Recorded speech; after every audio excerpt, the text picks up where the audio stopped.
السلام عليكم، ازيكم؟ يا رب تكونوا بخير. النهارده جاي لكم فيديو سريع كده لان الواحد بقاله فتره بيعاني معاناه بشعه. والله العظيم بيعاني معاناه بشعه بسبب القراد. نخلص من القراد اللي هو عامل زي العنكبوت ده، يطلع القراد الاسود اللي بيفرقع على طول ده. ما علينا. فنخلص من حاجه نخش في حاجه. الموضوع صعب والواحد بقاله فتره بيحارب، والحمد لله قدرنا ان احنا نجيب اخر القراد خالص الحمد لله. فقلت اطلع افيد الناس لعل وعسى. يعني لو انت عندك مكان مفتوح زي ده، منور بقى، سطح، مزرعة، أي حاجة يعني، وتعبك جامد، فالصراحة ده الحل. يعني ده أنسب حل. ديزاينون 60%. مش عارف هيبقى باين ولا لأ، طبعا هيجيب الشقلوب عندكم. حلو. ده أنسب حل. بس نقي كويس مش المضروب لأن أغلبه مضروب. أنا عن نفسي لسه جايب دي من عند المديرية تحت، مديرية القاهرة. عند محل تحت مش فاكر اسمه ايه والله العظيم. دي ب180 جنيه. دي 180 جنيه، دي الربع كيلو باين، حاجة زي كده يعني. بس فدي الصراحة جابت معايا مفعول حلو قوي بالنسبة للمكان.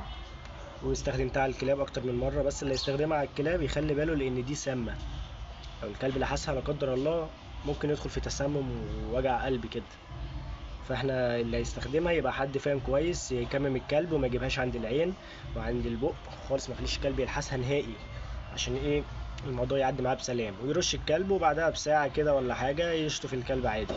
او عايز يسيبها على الكلب، انا بالنسبة لي ما عنديش مشكلة، بس في اوقات بتعمل حساسية. يعني في كلاب معينة بيجي لها حساسية منها. انا في كلاب عندي هنا برش واسيبها ما بيحصلهاش حاجة، في كلاب تانية بيجي لها حساسية فبضطر اشطفها بعدها بساعة. حلو الكلام. فنخلي بالنا من النقطة دي اهي. ديزاينون. نسحب بالسرنجة. هي المفروض سنتي على اللتر. انا بقى بحط السرنجة اتخلعت، ما علينا. انزلي تاني. احنا المفروض سنتي على اللتر. حلو. فاحنا عندي هنا حاليا بروح حاطط 3 سنتي على اللتر. عندي البخاخة الجميلة دي. افتح كده اهو،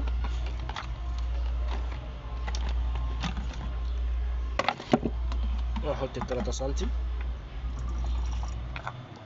وازود ميتي الجميلة، واقفل، وانفخ انفخ انفخ انفخ انفخ انفخ انفخ، وفس. هتجيب معاك من الاخر. اذا كان لي مكان ولا لكلاب.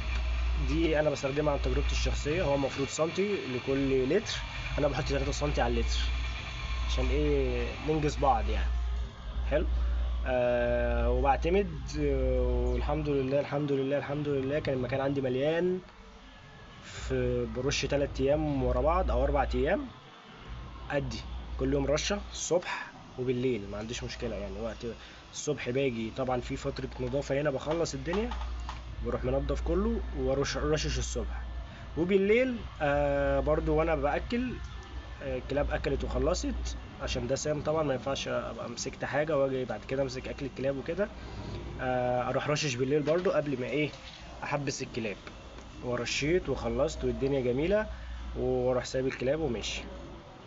بس يعني ده اللي انا كنت عايز اقوله. ويا رب يا رب يا رب غيري يستفاد يعني. بس وما تنساش لو استفدت دعوة حلو من قلبك. بس اهم حاجة بالله عليك عشان ده سام، تستخدموش غلط وتيجي تقول انا السبب.